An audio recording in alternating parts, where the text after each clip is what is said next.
ప్రతి సంవత్సరం మాదిరిగానే జనవరిలో రాబోయే సంక్రాంతి పండగ సీజన్లో థియేటర్లలో విడుదల కావడానికి అనేక చిత్రాలు రేసులో ఉన్నాయి.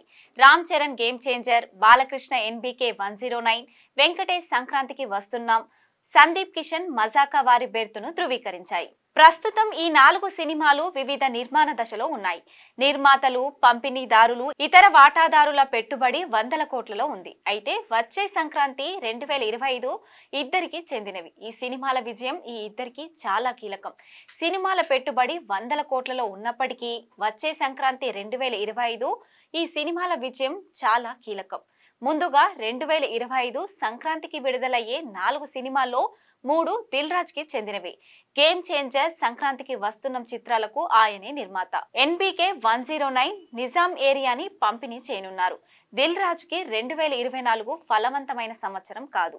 అయితే గేమ్ చేంజర్, సంక్రాంతికి వస్తున్నాం, ఎన్బీకే 109 విజయాలు దిల్ రాజ్ తనను క్షీణిస్తున్న వైభవాన్ని పునరుద్ధరించడానికి చాలా కీలకం.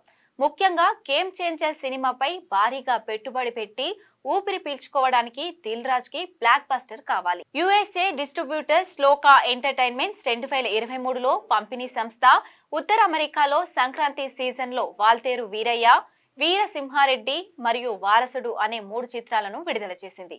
అదే వారంలో విజయవంతమైన చిత్రాలను హ్యాట్రిక్ సాధించింది. ఇప్పుడు వారు 2025 సంక్రాంతికి 3 చిత్రాలను విడుదల చేస్తున్నారు. గేమ్ చేంజర్, ఎన్బీకే 109, సంక్రాంతికి వస్తున్నాం.